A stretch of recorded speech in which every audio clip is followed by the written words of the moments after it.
Dear students, നമ്മൾ ഇന്ന് cyclic guanosine monophosphate CGMP ആ സെക്കൻഡ് മെസ്സഞ്ചറിനെ പറ്റിയാണ് പഠിക്കാൻ പോകുന്നത്. സൈക്ലിക് ഗ്വാനോസിൻ മോണോഫോസ്ഫേറ്റ് എന്ന് പറയുന്നത് ഒരു യുണീക്ക് സെക്കൻഡ് മെസ്സഞ്ചറാണ്. മിക്ക സെൽ ടൈപ്സിലും ടിഷ്യൂസിലും ഒക്കെ ഫോം ചെയ്യുന്ന സെക്കൻഡ് മെസ്സഞ്ചറാണ്. അപ്പോൾ ഈ ഒരു സെക്കൻഡ് മെസ്സഞ്ചർ ഫോം ചെയ്ത് കഴിഞ്ഞാൽ ഇത് ഡൗൺ സ്ട്രീമിലുള്ള ഒത്തിരിയേറെ എഫക്റ്റർ മോളിക്യൂൾസിനെ ആക്ടിവേറ്റ് ചെയ്തിട്ട് ഒത്തിരി സെല്ലുലാർ എഫക്ട്സ് ചെയ്യാൻ കഴിവുള്ള ഒരു സെക്കൻഡ് മെസ്സഞ്ചറാണ് സൈക്ലിക് GMP എന്ന് പറയുന്ന സെക്കൻഡ് മെസ്സഞ്ചർ. അപ്പോൾ ഇതിൻ്റെ പ്രൊഡക്ഷനെ സ്റ്റിമുലേറ്റ് ചെയ്യുന്ന എൻസൈം എന്ന് പറയുന്നത് ഗ്വാനിലൈൽ സൈക്ലേസ് ആണ്. അത് രണ്ട് ഫോമിലാണ് സെല്ലിനകത്തിൽ കാണപ്പെടുന്നത്. ഒന്നിൽ സോലുബിളായിട്ടുള്ള ഗ്വാനിലൈൽ സൈക്ലേസ്, അതിനെ SGC എന്ന് പറയുന്നു. അതുപോലെ തന്നെ പാർട്ടിക്കുലേറ്റ് ആയിട്ടുള്ള ഗ്വാനിലൈൽ സൈക്ലേസ്, അതിനെ PGC എന്ന് പറയുന്നു. അപ്പോൾ ഈ രണ്ട് ഫോമിലും ഗ്വാനിലൈൽ സൈക്ലേസ് എന്ന് പറയുന്ന സൈക്ലിക് GMPയെ പ്രൊഡ്യൂസ് ചെയ്യാൻ സഹായിക്കുന്ന എൻസൈംസ് സെല്ലിനകത്തിൽ കാണപ്പെടുന്നുണ്ട്. സൈക്ലിക് GMPയുടെ പ്രൊഡക്ഷനെ റെഗുലേറ്റ് ചെയ്യുന്നത് ചില എക്സ്ട്രാ സെല്ലുലാർ സിഗ്നലുകളാണ്. അപ്പോൾ എക്സ്ട്രാ സെല്ലുലാർ സിഗ്നൽസ്, അതിൻ്റെ ചില എക്സ്ട്രാ സെല്ലുലാർ സിഗ്നൽസിൻ്റെ റിസപ്റ്റേഴ്സ് എൻഡോജീനിയസ് റിസപ്റ്റേഴ്സ് ആയിരിക്കും. അവിടെ വന്നിട്ട് എക്സ്ട്രാ സെല്ലുലാർ സിഗ്നൽസ് ആയിട്ടുള്ള നൈട്രിക് ഓക്സൈഡ് പോലെയുള്ള ഗ്യാസസ് അല്ലെങ്കിൽ നട്രിയൂറിറ്റിക് പെപ്റ്റൈഡ്സ്, അതായത് കാർഡിയാക് എട്രി അല്ലെങ്കിൽ വെൻട്രിക്കിൾസ് സെക്രേറ്റ് ചെയ്യുന്ന ഒരു പെപ്റ്റിഡൈൽ ഹോർമോൺസ് ആണ് ഈ നട്രിയൂറിറ്റിക് പെപ്റ്റൈഡ്സ് എന്ന് പറയുന്നത്. അപ്പോൾ അങ്ങനെയുള്ള പെപ്റ്റൈഡ്സുകളും അതുപോലെ തന്നെ നൈട്രിക് ഓക്സൈഡ്സും ഒക്കെ ആയിരിക്കും ഈ സൈക്ലിക് GMPയുടെ സിഗ്നൽസ് ആയിട്ട് ആക്ട് ചെയ്യുന്നത്. അപ്പോൾ സൈക്ലിക് GMP എന്ന് പറയുന്ന സെക്കൻഡ് മെസ്സഞ്ചറെ പ്രൊഡ്യൂസ് ചെയ്യാൻ കാരണമായിട്ടുള്ള നൈട്രിക് ഓക്സൈഡ് അല്ലെങ്കിൽ നട്രിയൂറിറ്റിക് പെപ്റ്റൈഡ്സ് പോലെയുള്ള സിഗ്നൽസ് വരുമ്പോഴാണ് അത് ആക്ടിവേറ്റഡ് ആവുന്നത്. അപ്പോൾ ഈ ഒരു സൈക്ലിക് GMP നമ്മൾ പറഞ്ഞായിരുന്നു സെല്ലിനകത്തിൽ ഒത്തിരിയേറെ റെസ്പോൺസുകൾക്ക് സഹായിക്കുന്നുണ്ട്. മെയിനായിട്ടും അത് റെഗുലേറ്റ് ചെയ്യുന്നത് കാർഡിയോ വാസ്കുലർ സിസ്റ്റത്തിനെ, അതുപോലെ കിഡ്നിയുടെ ഫങ്ഷൻ, ലിവർ, ലങ്സ്, ബ്രെയിൻ, ഇതിൻ്റെയൊക്കെ ഫങ്ഷൻസിനെ റെഗുലേറ്റ് ചെയ്യാൻ കഴിവുള്ള ഒരു സെക്കൻഡ് മെസ്സഞ്ചറാണ് സൈക്ലിക് GMP എന്ന് പറയുന്നത്. അതുപോലെ മറ്റ് പല രോഗങ്ങൾക്കും രോഗങ്ങളുടെ പാത്വേയിലും ഇത് സൈക്ലിക് GMP ഇൻവോൾവ് ആയിട്ടുണ്ട്. അപ്പോൾ പതോജനിസിസ് ഓഫ് ഫൈബ്രോസിസ്, അതുപോലെ ഇൻഫ്ലമേഷൻ, ന്യൂറോ ഡീഗ്രഡേഷൻ, അതുപോലെ മലേറിയ പോലെയുള്ള ഇൻഫെക്റ്റഡ് ഡിസീസസിലൊക്കെ ഈ സൈക്ലിക് GMP പാത്വേ ഇൻവോൾവ് ആണ്.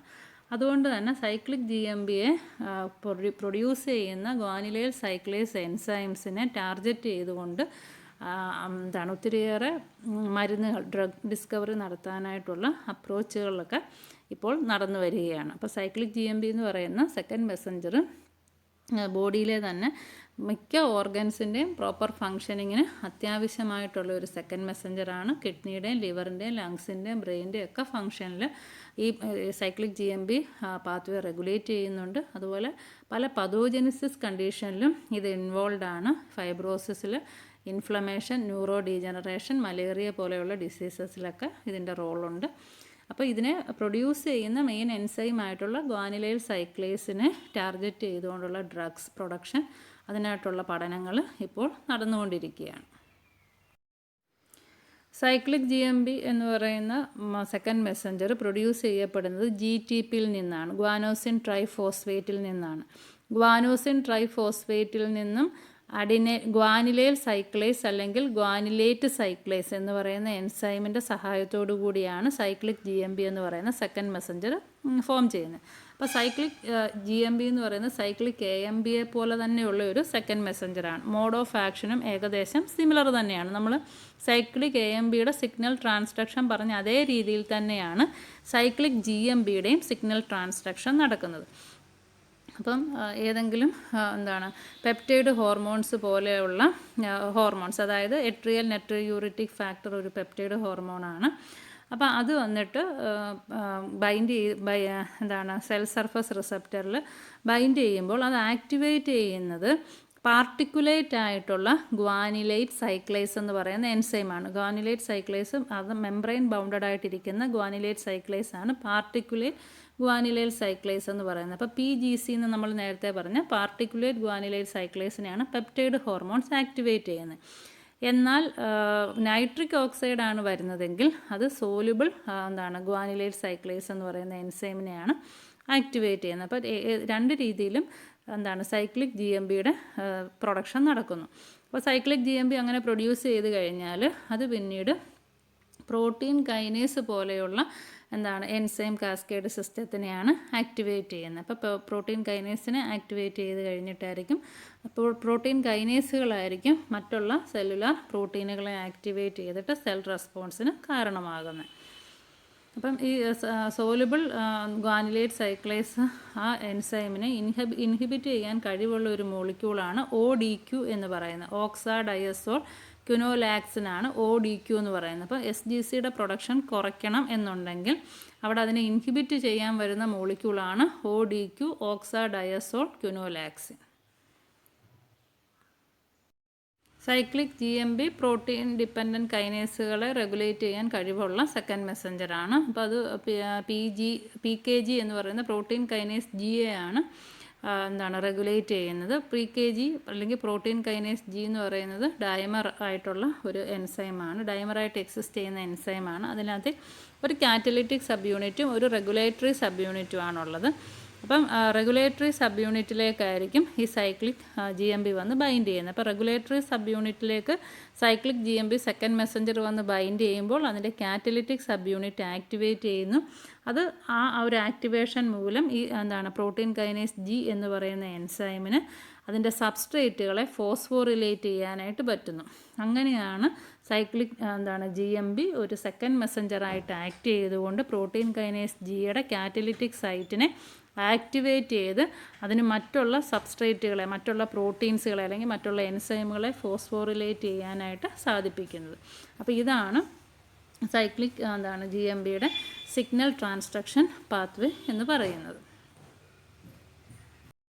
സൈക്ലിക് GMPക്ക് മറ്റൊരു റോളുകളുണ്ട്. അത് ഫോട്ടോ ട്രാൻസ്ഡക്ഷനിൽ സഹായിക്കുന്ന ഒരു സെക്കൻഡ് മെസ്സഞ്ചറാണ്. നമ്മുടെ കണ്ണിലെ ഫോട്ടോ റിസപ്റ്റേഴ്സ് ഉണ്ട്. ഫോട്ടോ റിസപ്റ്റേഴ്സിൽ ലൈറ്റിൻ്റെ പ്രസൻസ് കൊണ്ട് ആക്ടിവേറ്റ് ആവുന്ന എൻസൈമാണ് ഫോസ്ഫോഡയസ്റ്ററേസ് എന്ന് പറയുന്ന എൻസൈം. അപ്പം ഫോട്ടോ റിസപ്റ്റേഴ്സിൽ ലൈറ്റ് വന്ന് വീഴുമ്പോൾ അത് ഫോട്ടോ റിസപ്റ്റേഴ്സ് ആക്ടിവേറ്റ് ആകുകയും അത് ഫോസ്ഫോഡയസ്റ്ററേസ് എന്ന് പറയുന്ന എൻസൈമിനെ പ്രൊഡ്യൂസ് ചെയ്യുകയും ചെയ്യും. ഫോസ്ഫോഡയസ്റ്ററേസ് എന്ന് പറയുന്ന എൻസൈം സൈക്ലിക് GMPയെ ഡീഗ്രേഡ് ചെയ്യും. സൈക്ലിക് GMP ഉണ്ടെങ്കിൽ മാത്രമേ സോഡിയം ചാനൽസ് ഓപ്പറേറ്റ് ചെയ്യത്തുള്ളൂ. അപ്പോൾ സോഡിയം ചാനൽസിനെ ഓപ്പറേറ്റ് ചെയ്യാൻ സഹായിക്കുന്ന സെക്കൻഡ് മെസ്സഞ്ചറാണ് സൈക്ലിക് GMP എന്ന് പറയുന്നത്. അപ്പോൾ സൈക്ലിക് GMP അങ്ങ് ഡീഗ്രേഡ് ചെയ്ത് പോയി കഴിഞ്ഞാൽ സോഡിയം ചാനൽസ് ക്ലോസ് ആവും. അങ്ങനെ ഫോട്ടോ റിസപ്റ്റേഴ്സിൻ്റെ പ്ലാസ്മ മെംബ്രെയിനിൽ ഹൈപ്പർ പോളറൈസേഷൻ സംഭവിക്കും. തന്മൂലം ലൈറ്റ് കൊണ്ട് നമ്മൾ കാണുന്ന ആ വിഷ്വൽ ഇൻഫർമേഷൻ ബ്രെയിനിലേക്ക് സെൻഡ് ചെയ്യപ്പെടും. അപ്പോൾ സൈക്ലിക് GMP ഡീഗ്രേഡ് ചെയ്യുമ്പോഴാണ് ഫോട്ടോ ട്രാൻസ്ഡക്ഷൻ എന്നുള്ള പ്രോസസ്സ് നടന്ന് നമ്മൾ കണ്ണിൽ കാണുന്ന സാധനം ബ്രെയിൻ ഇൻ്റർപ്രറ്റ് ചെയ്യുന്നത്. ഇനി നമുക്ക് പഠിക്കാനുള്ളത് റാസ് എന്ന് പറയുന്ന പ്രോട്ടീൻ മോളിക്യൂളിനെ പറ്റിയാണ്. റാസ് എന്ന് പറയുന്ന ഒരു GTP ബൈൻഡിങ് പ്രോട്ടീനാണ്. സിഗ്നൽ ട്രാൻസ്ഡക്ഷൻ പാത്വേയിലെ ഒരു ഇമ്പോർട്ടൻറ്റ് കമ്പോണൻ്റ് ആണ്. ഗ്രോത്ത് ഫാക്ടേഴ്സ് ആക്ടിവേറ്റ് ചെയ്യുന്ന ഒരു പ്രോട്ടീനാണ് റാസ് എന്ന് പറയുന്നത്. അപ്പോൾ ഗ്രോത്ത് ഫാക്ടേഴ്സിൻ്റെ പ്രസൻസിൽ ആക്ടിവേറ്റഡ് ആവുന്ന റാസ് സെല്ലിനകത്തിൽ അതിൻ്റെ ഗ്രോത്തിനെയും അതിൻ്റെ ഡിഫറൻസിയേഷനെയൊക്കെ സഹായിക്കുന്ന ഒരു പ്രോട്ടീൻ മോളിക്യൂളാണ്. അതുപോലെ ഇതൊരു വെൽ സ്റ്റഡീഡ് ആയിട്ടുള്ള ഓങ്കോ പ്രോട്ടീനാണ്. ഗ്രോത്തിനെയും ഡിഫറൻസിയേഷനെ സഹായിക്കുന്നത് കൊണ്ട് തന്നെ റാസ് ജീനിന് എന്തെങ്കിലും ഒരു മ്യൂട്ടേഷൻ സംഭവിച്ചു കഴിഞ്ഞാൽ അത് അൺകൺട്രോൾഡ് പ്രോലിഫറേഷന് കാരണമാകുകയും ട്യൂമേഴ്സ് ഉണ്ടാവാൻ ചാൻസ് ഉണ്ടാകുകയും ചെയ്യുന്നു. അപ്പോൾ റാസ് എന്ന് പറയുന്ന പ്രോട്ടീൻ നോർമലായിട്ട് ഫങ്ഷൻ ചെയ്യണമെങ്കിൽ അതിൻ്റെ പ്രോട്ടീൻ ഫോം ചെയ്ത് കഴിഞ്ഞ് അതിന് ചില പോസ്റ്റ് ട്രാൻസ്ലേഷണൽ മോഡിഫിക്കേഷൻസ് ഒക്കെ സംഭവിക്കണം. റാസ് എപ്പോഴും GTPയുമായിട്ട് കപ്പിൾ ചെയ്ത് നിന്നാൽ മാത്രമേ അത് ഫങ്ഷനലി ആക്റ്റീവ് ആവത്തുള്ളൂ. റാസിന് GTP ആയിട്ടും ബൈൻഡ് ചെയ്യാനുള്ള കഴിവുണ്ട്, GDP ആയിട്ടും ബൈൻഡ് ചെയ്യാനുള്ള കഴിവുണ്ട്. അപ്പോൾ റാസ് ഫങ്ഷനലി ആക്റ്റീവ് ആവണം എന്നുണ്ടെങ്കിൽ അത് GTP ബൗണ്ടഡ് ഫോമിലായിരിക്കും ഇരിക്കേണ്ടത്. അപ്പോൾ അങ്ങനെ GTP ബൗണ്ടഡ് ഫോമിലിരിക്കുന്ന റാസിന് ഒത്തിരിയേറെ സെല്ലിനകത്തെ ഡൗൺ സ്ട്രീം എഫക്റ്റേഴ്സിനെയൊക്കെ ആക്ടിവേറ്റ് ചെയ്യാനുള്ള കഴിവുണ്ട്. റാസ് കൂടുതലായിട്ടും റെഗുലേറ്റ് ചെയ്യുന്ന അല്ലെങ്കിൽ ആക്ടിവേറ്റ് ചെയ്യുന്ന പ്രോസസ്സ് എന്ന് പറയുന്ന സെല്ലിനകത്തിലെ ഡിവിഷനും അതുപോലെ തന്നെ ഡിഫറൻസിയേഷനും സെല്ലിൻ്റെ സർവൈവലും സെല്ലിൻ്റെ അപ്പോട്ടോസിസും ഒക്കെയാണ്.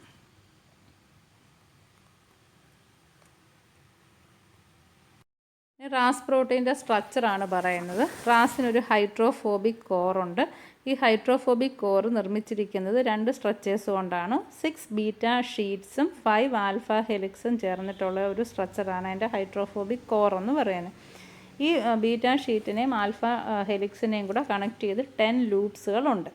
ഇതിൽ 5 ലൂപ്പാണ് ജി ടി പേസ് ആക്ടിവിറ്റിയെ കൺട്രോൾ ചെയ്യുന്നത്. അത് റാസ് ജി ടി പി ആയിട്ട് ബൗണ്ട് ചെയ്യുന്ന ആ ഒരു ജി ടി പേസിൻ്റെ ആക്ടിവിറ്റി കൺട്രോൾ ചെയ്യുന്നത് ഇതിനകത്തിലെ 5 ലൂപ്സാണ്. അപ്പം റാസ് എന്ന് പറയുന്നത് അതൊരു പ്രോട്ടീനാണ്. അതിനൊരു ഹൈഡ്രോഫോബിക് കോറുണ്ട്. അതുണ്ടാക്കിയിരിക്കുന്നത് 6 ബീറ്റ ഷീറ്റ്സും 5 ആൽഫ ഹെലിക്സും ചേർന്നിട്ടാണ്. അവയെ തമ്മിൽ ഇൻ്റർ കണക്ട് ചെയ്യുന്നത് 10 ലൂപ്പുകൾ വെച്ചിട്ടാണ്. ഇതിലെ 5 ലൂപ്പാണ് റാസിൻ്റെ G T P binding ability control ചെയ്യുന്നത്. Ras super family. റാസ് എന്ന് പറയുന്ന പ്രോട്ടീൻ ഒരു വലിയ സൂപ്പർ ഫാമിലിയിലാണ് വരുന്നത്. ആ സൂപ്പർ ഫാമിലിയിൽ മെയിനായിട്ട് 3 മെമ്പേഴ്സാണുള്ളത്: H Ras, K Ras and N Ras. ഇനി ഈ എല്ലാ റാസ് മോളിക്യൂൾസിനും ജി ടി പി ആയിട്ട് ബൈൻഡ് ചെയ്യാനുള്ള കഴിവുണ്ട്. അത് മോളിക്യുലാർ സ്വിച്ചായിട്ട് ആക്ട് ചെയ്യുന്നു. അതായത് ഇതിന് ജി ടി പേസ് ആക്ടിവിറ്റി ഉള്ള മോളിക്യൂളാണ് റാസ്. റാസിന് സ്വന്തമായിട്ട് തന്നെ ജി ടി പിയെ ജി ഡി പി ആയിട്ട് കൺവേർട്ട് ചെയ്യാനുള്ള കഴിവുണ്ട്. അതുകൊണ്ടാണ് അതിനെ മോളിക്യുലാർ സ്വിച്ച് എന്ന് പറയുന്നത്. അപ്പോൾ ചിലപ്പം അത് ഫങ്ഷനലി ആക്റ്റീവായിട്ടിരിക്കുമ്പോൾ റാസ് ജി ടി പി ആയിട്ട് ബൗണ്ടഡ് ആയിരിക്കും. അല്ല, ഇനാക്റ്റീവായിട്ടിരിക്കുവാണെങ്കിൽ റാസ് ജി ഡി പി ആയിട്ട് ബൗണ്ടഡ് ആയിരിക്കും. റാസ് സൂപ്പർ ഫാമിലിയിൽ 3 മെമ്പേഴ്സെ നമ്മൾ മെയിനായിട്ട് പറഞ്ഞുള്ളതിലും ഏകദേശം 150ഓളം പ്രോട്ടീൻസ് ഉള്ള ഒരു ഫാമിലിയാണത്. അതിനെ 5 സബ് ഫാമിലീസ് ആയിട്ട് ഡിവൈഡ് ചെയ്തിട്ടുണ്ട്. അതിലെ മെയിൻ സബ് ഫാമിലീസാണ് Ras, Rab, Rho, Ran, ARF families. അപ്പോൾ ഇതെല്ലാം റാസ് ഫാമിലിയിൽ വരുന്ന സബ് ഫാമിലീസാണ്. Ras, Rab, Rho, Ran and ARF families. റാസിൻ്റെ ഒരു ആക്ടിവിറ്റി എന്ന് പറയുന്നത് അത് ഏത് കോഫാക്ടറിലേക്കാണ് ബൈൻഡ് ചെയ്തിരിക്കുന്നത് അതിനെ ആശ്രയിച്ചിരിക്കും. നമ്മൾ പറഞ്ഞാണ് ജി ടി പി ആയിട്ടാണ് അത് ബൈൻഡ് ചെയ്തതെങ്കിൽ അത് ആക്റ്റീവായിരിക്കും. ഡൗൺ സ്ട്രീം ആയിട്ടുള്ള ടാർഗറ്റ് പ്രോട്ടീൻസിനെയൊക്കെ അത് ആക്ടിവേറ്റ് ചെയ്യുന്നു. എന്നാൽ അത് ജി ഡി പി ആയിട്ടാണ് ബൈൻഡ് ചെയ്തിരിക്കുന്നതെങ്കിൽ അത് ഇനാക്റ്റീവായിരിക്കും. അതിന് അപ്പം ഡൗൺ സ്ട്രീം എഫക്റ്റേഴ്സുമായിട്ടൊന്നും ഇൻട്രാക്ട് ചെയ്യാൻ പറ്റാതെ വരുന്നു. അപ്പോൾ റാസ് ജി ടി പി ആയിട്ടാണോ ജി ഡി പി ആയിട്ടാണോ അസോസിയേറ്റ് ചെയ്യുന്നത് എന്നുള്ളത് മീഡിയേറ്റ് ചെയ്യാനായിട്ട് 2 എൻസൈംസ് ആണ് ഉള്ളത്. അല്ല, first enzyme guanine nucleotide exchange factor അല്ലെങ്കിൽ GEF എന്ന് പറയും. Guanine nucleotide exchange factor. രണ്ടാമത്തേതെന്ന് പറയുന്നത് ഗ്യാപ്പാണ്.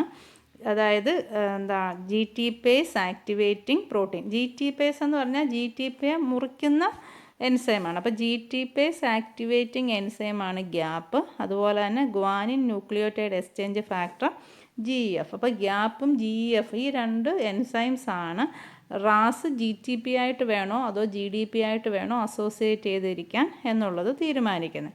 അപ്പം ഗ്വാനിൻ ന്യൂക്ലിയോടൈഡ് എക്സ്ചേഞ്ച് ഫാക്ടർ ആണ് റാസുമായിട്ട് ബന്ധപ്പെട്ട് വരുന്നതെങ്കിൽ it catalyse the exchange of G D P for G T P. അപ്പോൾ അത് റാസ് ജി ഡി പിയെ റാസ് ജി ടി പി ആക്കാൻ സഹായിക്കുന്നു. റാസ് അങ്ങനെ ഫങ്ഷനലി ആക്ടിവേറ്റ് ആകുന്നു. അതേസമയം ഗ്യാപ്പ് എന്ന് പറയുന്ന എൻസൈമാണ് വരുന്നതെങ്കിൽ it increases the rate of G D P hydrolyses. അപ്പോൾ ജി ടി പി അങ്ങ് ഹൈഡ്രോളൈസ് ചെയ്യുന്നു. അപ്പോൾ റാസ് ജി ടി പി ആയിട്ടിരിക്കുന്നത് മൊത്തം റാസ് ജി ഡി പി ആയിട്ട് മാറുന്നു. അപ്പോൾ റാസ് ഫങ്ഷനലി ഇനാക്റ്റീവായിട്ട് മാറുന്നു. അപ്പോൾ റാസ് പ്രോട്ടീൻ ഫങ്ഷനലി ആക്റ്റീവായിട്ടിരിക്കുന്ന സമയത്ത് അത് നോർമൽ ഡെവലപ്മെൻറ്റിന് സഹായിക്കുന്നു.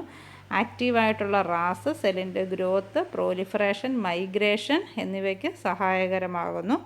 അതുപോലെ തന്നെ ഈ റാസ് അതിൻ്റെ സിഗ്നൽ ട്രാൻസ്ഡക്ഷൻ പാത്വേ നിർവഹിക്കുന്നത് ജി ഡി പി ഫോമിൽ നിന്ന് ജി ടി പി ഫോമിലേക്ക് മാറിക്കൊണ്ടാണ്. അപ്പോൾ അതിനെ സഹായിക്കുന്ന എൻസൈമുകളാണ് ഗ്വാനിൻ ന്യൂക്ലിയോടൈഡ് എക്സ്ചേഞ്ച് ഫാക്ടർ GEFും അതുപോലെ തന്നെ G T pace activating protein gaps. ഇനി നമ്മൾ പറയുന്നത് റാസിൻ്റെ സിഗ്നൽ ട്രാൻസ്ഡക്ഷനാണ്. റാസിനെ ആക്ടിവേറ്റ് ചെയ്യുന്നത് റിസപ്റ്റർ ടൈറോസിൻ കൈനേസ് ആണ്. റാസ് ആക്ടിവേറ്റഡ് ആയിട്ടുള്ള ഫോമിൽ വരുമ്പോൾ അത് ജി ടി പി ബൈൻഡിങ് ഫോമിലായിരിക്കും. അപ്പോൾ റാസിനെ റിസപ്റ്റർ ടൈറോസിൻ കൈനേസ് ആക്ടിവേറ്റ് ചെയ്തു. ആക്ടിവേറ്റഡ് റാസ് മറ്റ് എൻസൈമുകളെ ഫോസ്ഫോറിലേറ്റ് ചെയ്യുന്നു. അത് ആദ്യം കൈനേസ് എൻസൈംസിനെ ഫോസ്ഫോറിലേറ്റ് ചെയ്യുന്നു. ആ ഫോസ്ഫോറിലേറ്റ് ചെയ്ത കൈനേസ് എൻസൈം ആക്റ്റീവായിട്ട് മറ്റ് പല കൈനേസ് എൻസൈംസുകളെ ഫോസ്ഫോറിലേറ്റ് ചെയ്യുന്നു. അങ്ങനെ ഒരു മാപ്പ് കൈനേസ് കാസ്കേഡ് സിസ്റ്റത്തിനെ തന്നെ റാസിൻ്റെ പ്രസൻസ് കൊണ്ട് ആക്ടിവേറ്റ് ആകുന്നു. അപ്പം റാസ് ആക്ടിവേറ്റ് ചെയ്യുന്ന എഫക്റ്റർ മോളിക്യൂൾസ് ആണ് മാപ്പ് കൈനേസ് കാസ്കേഡ് സിസ്റ്റം എന്ന് പറയുന്നത്. അപ്പം റാസ് അങ്ങനെയാണ് സിഗ്നൽ ട്രാൻസ്ഡക്ഷൻ നടത്തുന്നത്. അപ്പം മാപ്പ് കൈനേസ് എന്ന് പറയാൻ കാരണം മൈറ്റോജൻ ആക്ടിവേറ്റഡ് പ്രോട്ടീൻ കൈനേസ് ആണ് ആ സീരീസിലെ ലാസ്റ്റ് കൈനേസ് എൻസൈം. അതുകൊണ്ട് ആണ് മാപ്പ് കൈനേസ് കാസ്കേഡ് സിസ്റ്റം എന്ന് പറയുന്നത്. അപ്പോൾ റാസ് ഫോസ്ഫോറിലേഷൻ വഴി കൈനേസ് എൻസൈമുകളെ ആക്ടിവേറ്റ് ചെയ്ത് മാപ്പ് കൈനേസ് കാസ്കേഡ് സിസ്റ്റം വഴി സെല്ലുലാർ റെസ്പോൺസ് ഉണ്ടാക്കുന്നു. ഇങ്ങനെയാണ് റാസിൻ്റെ സിഗ്നൽ ട്രാൻസ്ഡക്ഷൻ പാത്വേ എന്ന് പറയുന്നത്. അടുത്തത് നമുക്ക് പഠിക്കാനുള്ളത് റാഫാണ്. റാഫ് പ്രോട്ടീൻസ് ആണ്. റാസ് എന്ന് പറയുന്ന പ്രോട്ടീൻ ആക്ടിവേറ്റ് ചെയ്യുന്ന ഒരു എഫക്റ്റർ പ്രോട്ടീനാണ് റാഫ് എന്ന് പറയുന്നത്. അപ്പോൾ മമേലിയൻ സെൽസിൽ റാസ് പ്രോട്ടീൻ ആക്ടിവേറ്റ് ചെയ്യുന്ന ഒരു എഫക്റ്റർ പ്രോട്ടീനാണ് റാഫ് പ്രോട്ടീൻ എന്ന് പറയുന്നത്. 3 ക്ലോസ്ലി റിലേറ്റഡ് ആയിട്ടുള്ള റാഫ് പ്രോട്ടീൻസ് ആണ് നമ്മുടെ സെൽസിലുള്ളത്. അതിനെ A Raf, B Raf, C Raf 1 എന്ന് പറയുന്നു. ഈ 3 റാഫ് പ്രോട്ടീൻസിനെയും റാസ് ബൗണ്ട് GTPക്ക് ആക്ടിവേറ്റ് ചെയ്യാനായിട്ട് പറ്റും. അപ്പോൾ റാസ് ആക്ടിവേറ്റഡ് ആയിട്ടുള്ള റാസിന് ആക്ടിവേറ്റ് ചെയ്യാൻ പറ്റുന്ന എഫക്റ്റർ മോളിക്യൂൾസ് ആയിട്ടുള്ള 3 റാഫാണ് A Raf, B Raf and C Raf 1 എന്ന് പറയുന്നത്. അപ്പോൾ ആക്ടിവേറ്റഡ് ആയിട്ടുള്ള റാഫ് പിന്നീട് ഡൗൺ സ്ട്രീം ടാർഗറ്റ് ആയിട്ടുള്ള MEK1 ആൻഡ് MEK2 എന്ന് പറയുന്ന 2 പ്രോട്ടീൻ കൈനേസസിനെ ആക്ടിവേറ്റ് ചെയ്യുന്നു. Mitogen activated protein kinase 1 and mitogen activated protein kinase 2 ആണ് MEK1 അല്ലെങ്കിൽ MEK2 എന്ന് പറയുന്നത്. അപ്പം ആക്ടിവേറ്റഡ് ആയിട്ടുള്ള റാസിനെ ആക്ടിവേറ്റ് ചെയ്യുന്നു. റാസ് 2 ടാർഗറ്റ് എൻസൈംസിനെ ആക്ടിവേറ്റ് ചെയ്യുന്നു. ആ എൻസൈംസ് ആണ് MEK1 ആൻഡ് MEK2. MEK1 എന്ന് പറഞ്ഞാൽ mitogen activated protein kinase 1, MEK2 mitogen activated protein kinase 2.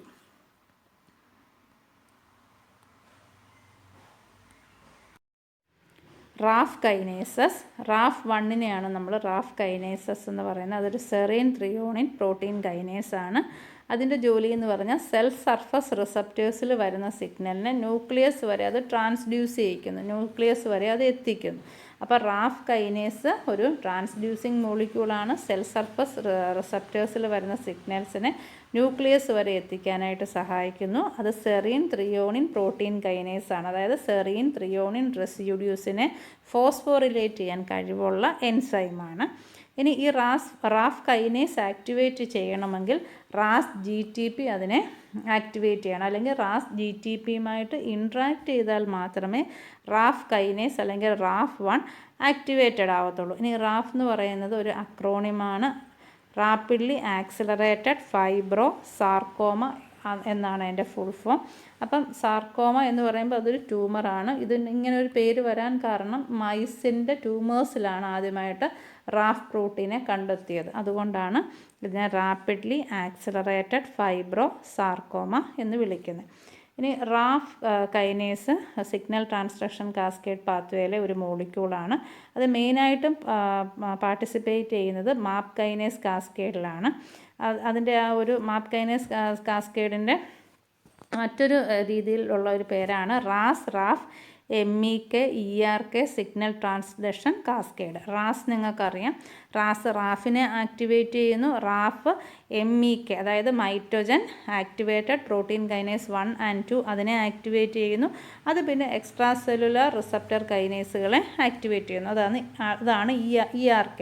ഇതിനെ മൊത്തത്തിൽ ചേർത്തിട്ടാണ് നമ്മൾ മാപ്പ് കൈനേസ് കാസ്കേഡ് എന്ന് പറയുന്നത്. അപ്പോൾ മാപ്പ് കൈനേസ് കാസ്കേഡിലെ മോളിക്യൂൾസാണ് റാഫും അതുപോലെ മാപ്പ് കൈനേസും MEKയും ERKയും എല്ലാം തന്നെ. അപ്പോൾ റാഫിനെ ആക്ടിവേറ്റ് ചെയ്യുന്ന എക്സ്ട്രാ സെല്ലുലർ സ്റ്റിമുലി എന്ന് പറയുന്നത് ഇൻസുലിൻ, അതുപോലെ nerve growth factor NGF, platelet derived growth factor PDGF, അതുപോലെ ഓങ്കോജീൻസ്. ഇതിൻ്റെയൊക്കെ പ്രസൻസിലാണ് റാഫ് എന്ന് പറയുന്ന സിഗ്നൽ മോളിക്യൂൾ ആക്ടിവേറ്റ് ആണ്. അപ്പോൾ റാഫ് എന്ന് പറയുന്ന ഇൻട്രാ സെല്ലുലാർ സിഗ്നൽ ആക്ടിവേറ്റ് ചെയ്യുന്ന എക്സ്ട്രാ സെല്ലുലാർ സിഗ്നൽസാണ് ഇൻസുലിൻ, അതുപോലെ തന്നെ nerve growth factor, platelet derived growth factor and in expression of oncogenes. അപ്പോൾ ഇതിൻ്റെയൊക്കെ പ്രസൻസിലാണ് റാഫ് ആക്ടിവേറ്റഡ് ആകുന്നത്. അപ്പോൾ റാഫ് ആക്ടിവേറ്റഡ് ആയിക്കഴിഞ്ഞാൽ Raf 1 was found to phosphorylate and activate mitogen activated protein kinase an activator of MAP kinase. അപ്പം Raf activated ആയിക്കഴിഞ്ഞാൽ അത് mitogen activated protein കൈനേസിനെ ഫോസ്ഫോറിലേറ്റ് ചെയ്യുന്നു. ആ മൈറ്റോജൻ ആക്ടിവേറ്റഡ് പ്രോട്ടീൻ കൈനേസ് മാപ്പ് കൈനേസിനെ ആക്ടിവേറ്റ് ചെയ്യുന്നു. അപ്പം റാഫ് 1 സിഗ്നലിംഗ് പാത്വേ അങ്ങനെ മാപ്പ് കൈനേസ് പാത്വേയുമായിട്ട് ലിങ്ക്ഡ് ആണ്. ഓക്കെ, അപ്പോൾ ഇത്രയേ ഉള്ളൂ റാഫ്. നമുക്കിനി അടുത്തത് പഠിക്കാനുള്ളത് മൈറ്റോജൻ ആക്ടിവേറ്റഡ് പ്രോട്ടീൻ കൈനേസ് കാസ്കേഡാണ്. അതിനെ നമ്മൾ മാപ്പ് കൈനേസ് കാസ്കേഡ് എന്നും പറയും. അപ്പോൾ it is a type of protein kinase that is specific to amino acid serine and threonine. അപ്പോൾ സെറീൻ, ത്രിയോണിൻ അമിനോ ആസിഡുകളെ ഫോസ്ഫോറിലേറ്റ് ചെയ്യാൻ കഴിവുള്ള പ്രോട്ടീൻ കൈനേസ് ആണ് മാപ്പ് കൈനേസ് എന്ന് പറയുന്നത്. അപ്പോൾ മാപ്പ് കൈനേസ് റെസ്പോണ്ട് ചെയ്യുന്ന എക്സ്ട്രാ സെല്ലുലാർ സിഗ്നൽസ് എന്ന് പറയുന്നത് mitogens, osmotic stress, heat shock, pro inflammatory cytokines. അപ്പോൾ ഇതിനൊക്കെ എഗനിസ്റ്റ് ആയിട്ടായിരിക്കും ഈ ഒരു കാസ്കേഡ് സിസ്റ്റം ആക്റ്റീവ് ആവുന്നത്. അപ്പോൾ മൈറ്റോജൻസ് എന്ന് പറയുന്നത് മൈറ്റോസിസിനെ സ്റ്റിമുലേറ്റ് ചെയ്യുന്ന ഫാക്ടേഴ്സാണ്. Osmotic stress, heat shock, pro inflammatory cytokines എന്ന് പറഞ്ഞാൽ ഇൻഫ്ലമേഷൻ്റെ ഭാഗമായിട്ട് ഇമ്മ്യൂൺ സിസ്റ്റം ചില കെമിക്കൽസിനെ സെക്രീറ്റ് ചെയ്യുന്നുണ്ട്. അപ്പോൾ ഇതൊക്കെയാണ് സ്റ്റിമുലസ് ആയിട്ട് മാപ്പ് കൈനേസ് സിസ്റ്റത്തിന് ഇവോൾവ് ചെയ്യിക്കാൻ അല്ലെങ്കിൽ അവരുടെ സിഗ്നലിംഗ് പാത്വേ ഇൻഡ്യൂസ് ചെയ്യിക്കാനായിട്ട് സഹായിക്കുന്ന സ്റ്റിമുലസ് എന്ന് പറയുന്നത്. They regulate cell functions involving proliferation, gene expression, differentiation, mitosis, cell survival, apoptosis. അപ്പോൾ ഇങ്ങനെയുള്ള സെല്ലുലാർ ഫങ്ഷൻസിലൊക്കെ തന്നെ മാപ്പ് കൈനേസ് എൻസൈം കാസ്കേഡ് സിസ്റ്റത്തിന് റോളുണ്ട്. അത് മാപ്പ് കൈനേസ് എന്ന് പറയുന്നത് യുക്യാരിയോട്ടിൽ കാണപ്പെടുന്ന ഒരു എൻസൈം കാസ്കേഡ് സിഗ്നലിംഗ് സിസ്റ്റമാണ്. The mammalian MAP kinase family include 3 subfamilies. അതിൽ ഫസ്റ്റ് ഫാമിലി എന്ന് പറയുന്നത് extra cellular signal regulated kinase ERKS. Second sub family എന്ന് പറയുന്നത് JNKS. Third one is Pre38 mitogen activated protein kinase. അതിനെ Pre38 എന്ന് പറയുന്നു. ERKS എന്ന് പറയുന്നത് they are activated by growth factors and mitogens, whereas cellular stress and inflammatory cytokines activate JNKS and P30S. അപ്പോൾ ERKSനെ activate ചെയ്യുന്നത് growth ഫാക്ടേഴ്സും മൈറ്റോജൻസും ആണ്. എന്നാൽ സ്ട്രെസ്സും അതുപോലെ സൈറ്റോകൈൻസും ഒക്കെയാണ് JNKSനെ P38 എന്ന് പറയുന്ന മാപ്പ് കൈനേസ് സബ് ഫാമിലീസിനെ ആക്ടിവേറ്റ് ചെയ്യുന്നത്. മാപ്പ് കൈനേസ് എൻസൈം കാസ്കേഡ് സിസ്റ്റത്തിൽ മെയിനായിട്ടും 3 സീക്വൻഷ്യലി ആക്ടിവേറ്റഡ് പ്രോട്ടീൻ കൈനേസുകളാണുള്ളത്. ഈ 3 മാപ്പ് കൈനേസ് എൻസൈം മോളിക്യൂൾസും സിഗ്നൽ ട്രാൻസ്ഡക്ഷൻ പാത്വേസിൽ വൈറ്റൽ റോൾ വഹിക്കുന്ന മോളിക്യൂൾസാണ്. അത് മെയിനായിട്ടും സെൽ പ്രോലിഫറേഷന്, സെൽ ഡിഫറൻസിയേഷൻ, അതുപോലെ സെൽ ഡെത്തിന് ഈസ്റ്റ് തൊട്ട് ഹ്യൂമൻ വരെയുള്ള എല്ലാ യുക്യാരിയോട്ടിലും റോൾ വഹിക്കുന്ന മോളിക്യൂൾസാണ്. അപ്പോൾ ഈ കാസ്കേഡ് ഇനിഷ്യേറ്റ് ചെയ്യുന്നത് ഏതെങ്കിലും ഒരു സ്പെസിഫിക് എക്സ്ട്രാ സെല്ലുലാർ സിഗ്നൽ വന്ന് ബൈൻഡ് ചെയ്യുമ്പോഴാണ്. അത് ബൈൻഡ് ചെയ്യുമ്പോഴത്തേക്കിന് ഏറ്റവും ലാസ്റ്റ് മാപ്പ് കൈനേസ് എന്നുള്ള എൻസൈം ആക്ടിവേറ്റഡ് ആവും. അപ്പോൾ അങ്ങനെ മാപ്പ് കൈനേസ് എന്നുള്ള എൻസൈം ആക്ടിവേറ്റഡ് ആവുന്നത് series of sequential successive activation of MAP kinases വഴിയാണ്. അതായത് ആദ്യം ഒരു മാപ്പ് കൈനേസ് എന്ന് പറയുന്ന എൻസൈം ആക്ടിവേറ്റഡ് ആവും, പിന്നെ അത് മാപ്പ് കൈനേസിനെ ആക്ടിവേറ്റ് ചെയ്യും, ലാസ്റ്റ് മാപ്പ് കൈനേസ് എന്ന് പറയുന്ന എൻസൈമിനെ ആക്ടിവേറ്റഡ് ആവും. അപ്പോൾ ഇതിനെല്ലാം ആക്ടിവേറ്റഡ് ചെയ്യണമെങ്കിൽ ആദ്യം മാപ്പ് കൈനേസ് എന്നുള്ള എൻസൈം ആക്റ്റീവ് ആകുന്നത് GTP-യുമായിട്ട് ബൈൻഡ് ചെയ്ത ഏതെങ്കിലും ഒരു മോളിക്യൂൾ അതിനെ ആക്ടിവേറ്റ് ചെയ്യുമ്പോഴോ അല്ലെങ്കിൽ ഏതെങ്കിലും ഒരു പ്രോട്ടീൻ കൈനേസ് അതിനെ ഫോസ്ഫോറിലേറ്റ് ചെയ്യുമ്പോഴോ, അപ്പോൾ GTP ആക്ടിവേറ്റ് ചെയ്യുമ്പോഴോ അല്ലെങ്കിൽ ഏതെങ്കിലും ഒരു പ്രോട്ടീൻ കൈനേസ് അതിനെ ഫോസ്ഫോറിലേറ്റ് ചെയ്യുമ്പോഴോ ആണ് മാപ്പ് കൈനേസ് എന്ന് പറയുന്ന ഇതിനകത്തെ സ്റ്റാർട്ടിംഗ് മാപ്പ് കൈനേസ് എൻസൈം ആക്ടിവേറ്റ് ആവുന്നത്. MAP kinase directly phosphorylate and activate MAP kinase, which in turn activate MAP kinase by dual phosphorylation of a conserved tripeptide in the activation segment. അപ്പോൾ ആദ്യം activate ആവുന്നത് ഒന്നുകിൽ GTP അല്ലെങ്കിൽ GTP ബൗണ്ടായിട്ടുള്ള ഏതെങ്കിലും ഒരു molecule, അതും അല്ലെങ്കിൽ ഏതെങ്കിലും പ്രോട്ടീൻ കൈനേസ്, ഫോസ്ഫോറിലേറ്റ് ചെയ്യാൻ കഴിവുള്ള ഏതെങ്കിലും ഒരു പ്രോട്ടീൻ കൈനേസ് ആക്ടിവേറ്റ് ചെയ്യുമ്പോൾ ഫസ്റ്റ് ഈ എൻസൈം കാസ്കേഡ് സിസ്റ്റത്തിൽ ആക്ടിവേറ്റ് ചെയ്യുന്നത് മാപ്പ് കൈനേസ് എന്ന് പറയുന്ന മോളിക്യൂളാണ്. It directly phosphorylate and activate MAP kinase. എന്നിട്ട് അത് എന്താണ്, മാപ്പ് കൈനേസ് എന്ന് പറയുന്ന എൻസൈമിനെ ഫോസ്ഫോറിലേറ്റ് ചെയ്ത് അതിനെ ആക്ടിവേറ്റ് ചെയ്യുന്നു.